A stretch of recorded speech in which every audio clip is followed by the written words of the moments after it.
মধ্যপ্রাচ্যের অন্যতম ধনী দেশ সৌদি আরব। প্রচলিত আছে সৌদিতে ধুলোয় সোনা আর বাতাসে খনিজ তেলের গন্ধ ছড়ায়।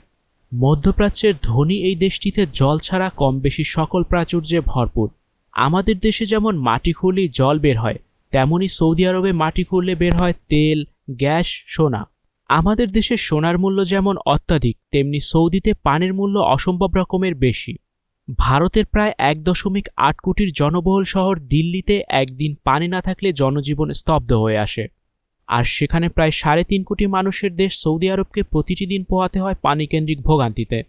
এখন আপনাদের মনে প্রশ্ন আসতে পারে, মরুভূমির দেশ সৌদি আরবে তো নদী, নালা, খাল, বিল, ঝর্ণা কিছুই নেই, তাহলে পানি আসে কোথা থেকে? বিশ্বচিত্রের আজকের ভিডিওতে জানাবো কিভাবে সৌদি আরব পানি উৎপাদন করে, কি প্রযুক্তির মাধ্যমে তারা এত পানি সংরক্ষণ করে রাখে, পানির জন্য তাদেরকে কত বিলিয়ন বিলিয়ন অর্থ খরচ করতে হয়। আর এসব কিছু জানলে হয়তো আপনার মাথা ঘুরে যাবে। পানি সৌদি আরবের জন্য সবচেয়ে বড় চ্যালেঞ্জ হয়ে দাঁড়িয়েছে বর্তমান সময়ে। তাই 2011 সালে তৎকালীন সৌদি শাসক মোহাম্মদ ঘানি স্বীকার করেছিলেন যে সৌদি আরবের সোনার চেয়েও পানির যোগান অনেক বেশি গুরুত্ব বহন করে। কিন্তু কথা হলো, সৌদিতে তো মাটির নিচে পানি নেই। আবার তাদের দেশে বছরে 1 দিন থেকে 2 দিন বৃষ্টিপাত হয়। আবার যে বৃষ্টিপাত হয় তা ডিসেম্বর এবং জানুয়ারির মাঝামাঝি সময়ে প্রবল ঝড়ের বাতাসে মিলিয়ে যায়।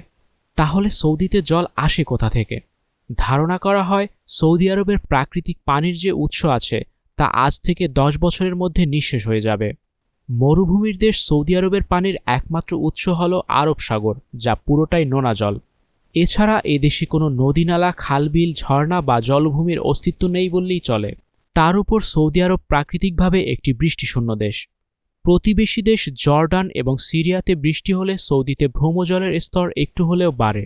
অতীতে পানি ব্যবহারের জন্য আরববাসীও কুয়ো ব্যবহার করত, কিন্তু সময় গড়ানোর সাথে সাথে ভ্রমজল নিঃশেষ হয়ে যাওয়ার কারণে কুয়োর গভীরতা বাড়লেও পানির স্তর অবধি আর পৌঁছানো যায় না।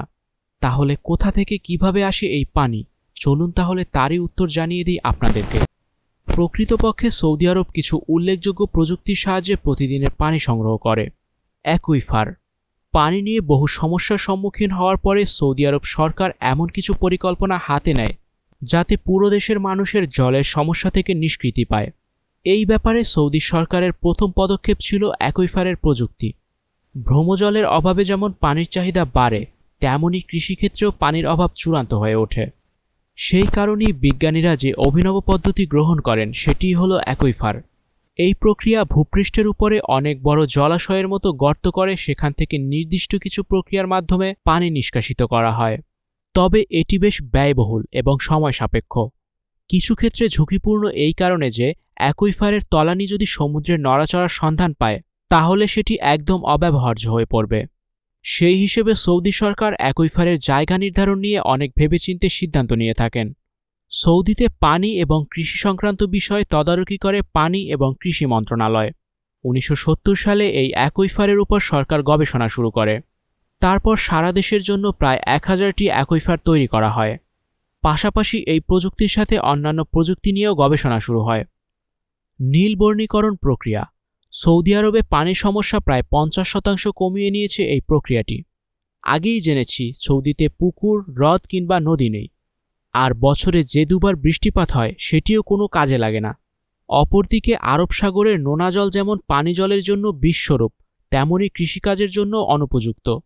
আরব সাগর থাকার পরেও সেটি কোনোভাবে তাদের প্রয়োজনে ব্যবহার করার এক অসাধারণ প্রক্রিয়া বের করেছেন সৌদি সরকার, যেটির নাম নীলবর্ণীকরণ প্রক্রিয়া।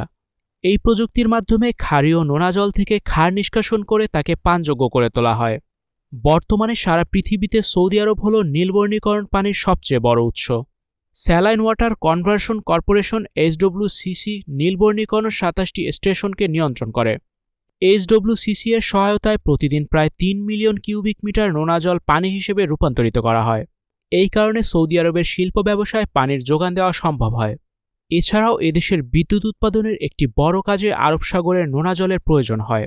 IDA অর্থাৎ ইন্টারন্যাশনাল ডিস্যালিনেশন অ্যাসোসিয়েশনের মতে 30 কোটি সৌদিতে একমাত্র এই প্রক্রিয়াটির মাধ্যমে প্রয়োজনীয় জলের যোগান দেওয়া সম্ভব।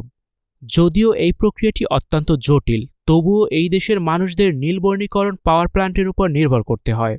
আর এই প্রক্রিয়ায় যে কার্বন নিঃসরণ হয় তা জ্বালানি প্রস্তুতকরণে ব্যবহৃত হয়।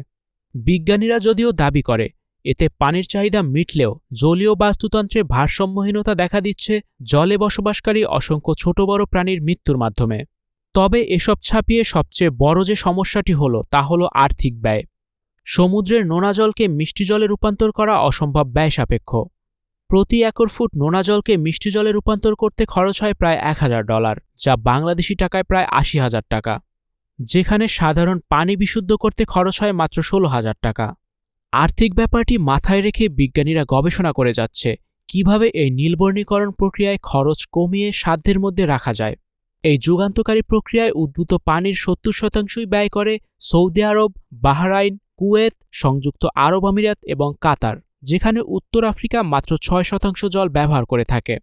সবচেয়ে অবাক করার মতো হলেও সত্যি যে সৌদি আরব খনিজ তেলের ব্যবসা করে যতটা আয় করে তার একটা বিরাট অংশ তাদের খরচ করতে হয় নোনা জলকে মিষ্টি জলে পরিণত করতে।